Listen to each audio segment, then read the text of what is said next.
Hi guys, welcome to the channel. This is Preeti, your insecure mess, and I'm again here with a new video. If you're new to the channel, do not forget to subscribe the channel, hit the like button, comment below now and hit the bell icon. Let's get started.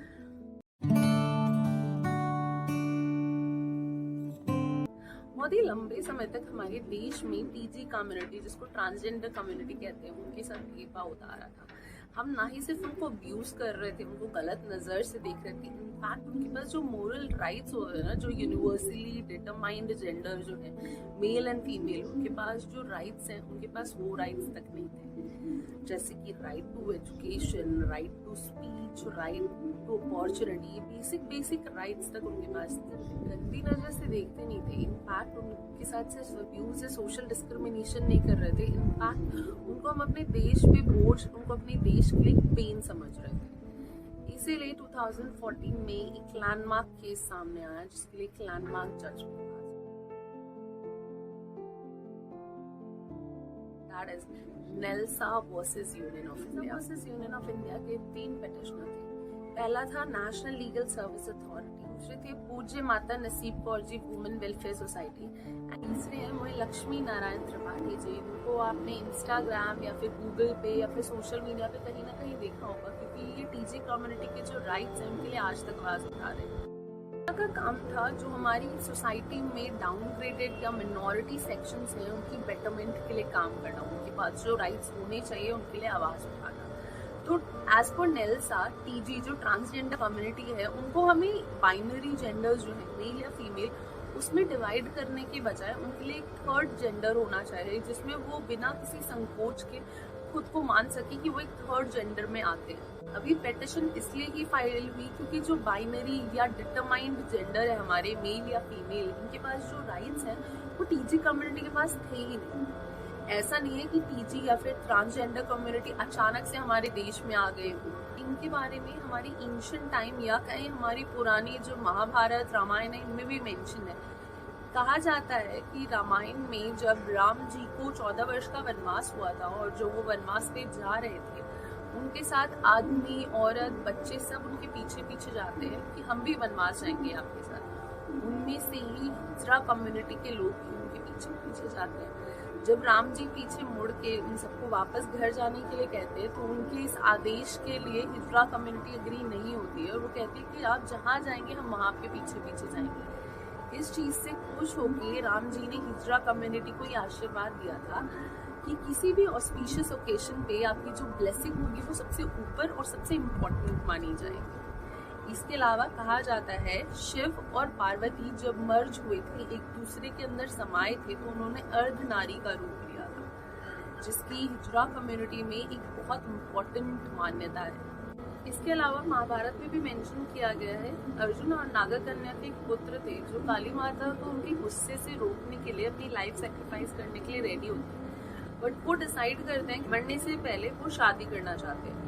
तो इस case में कोई भी लड़की उनसे शादी करने के लिए रेडी नहीं होती, क्योंकि एट द एंड सबको पता होता है कि नेक्स्ट डे उनकी जान जाने वाली होती है। इसीलिए कृष्ण जी मोहिनी का रूप लेके उनसे शादी करते हैं। रावण की आज भी हिजरा कम्युनिटी में मान्यता है, इनफैक्ट साउथ साइड पे इनकी पूजा तक की। एज पर जो BIL फाइल हुई थी, टीजी कम्युनिटी को जो मोरल राइट्स थे वो थे ही नहीं।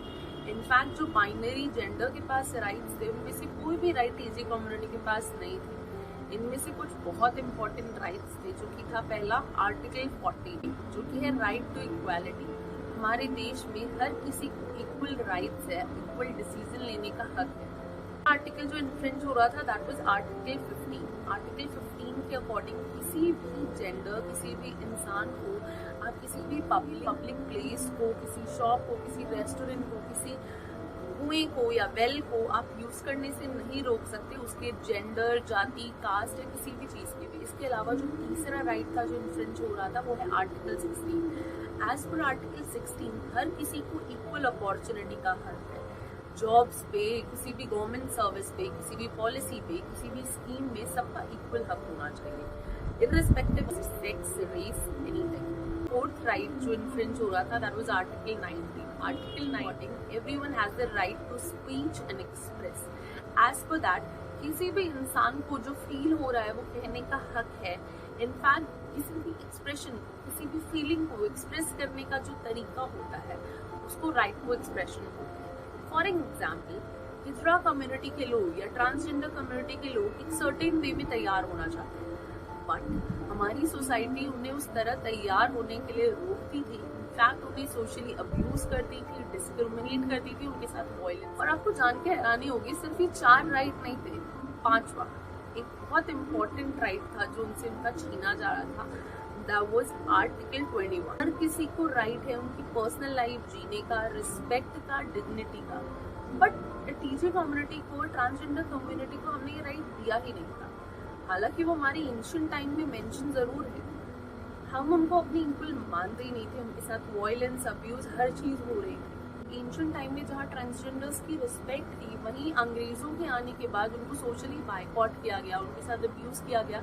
लोगों को बोला गया कि इनको एक्सेप्ट ही नहीं करना है, दे विल चेंज। अब इसी के लिए PIL फाइल हुई थी। एज पर PIL, नेल्सा और जो बाकी पेटिशनर थे वो ये चाहते थे कि टीजी कम्युनिटी के पास फंडामेंटल राइट्स आए तो आए, बट उसके अलावा अगर वो कोई फॉर्म फिल करते हैं तो खुद को बाइनरी जो जेंडर्स हैं, जो यूनिवर्सली डिटरमाइंड जेंडर्स है, दैट इज मेल या फीमेल, उसमें ना डिवाइड करना पड़े। पेटिशनर्स का कहना था कि transgender community should not be forced to get themselves operated. अगर वो फील करते हैं कि उनकी बॉडी ऐसी है, they have the right to feel that. उनको खुद को ऑपरेट कराने की, अपनी बॉडी में चेंजेस करने की कोई जरूरत नहीं। इसमें डिसीजन के लिए 2 जजेस नियुक्त किए गए।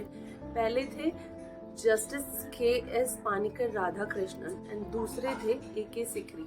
इन दोनों ने ही सेंट्रल एंड स्टेट गवर्नमेंट को डायरेक्ट किया कि वो जेंडर्स को रिकॉग्नाइज करें जो कि male, female and third gender है। इसके अलावा सेंट्रल एंड स्टेट गवर्नमेंट को डायरेक्ट किया गया कि किसी भी गवर्नमेंट डॉक्यूमेंट जैसे voter ID card, PAN card या किसी भी गवर्नमेंट डॉक्यूमेंट में थर्ड जेंडर का ऑप्शन होना चाहिए।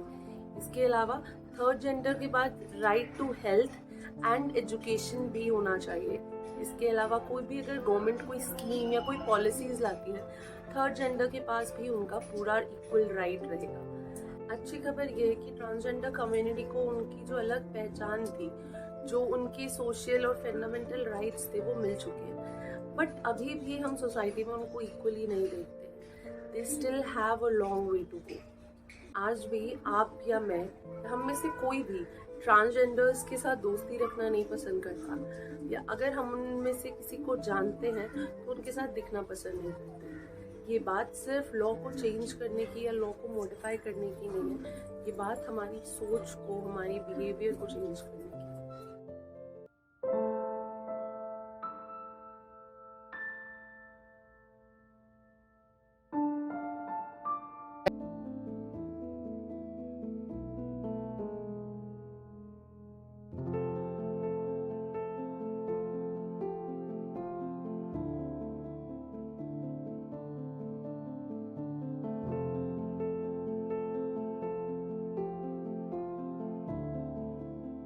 I hope you guys are liking the content I'm making. Do not forget to hit the subscribe button, like the channel, comment below down, bell icon, share it with your friends, and yes, stay tuned to the channel for such more contents.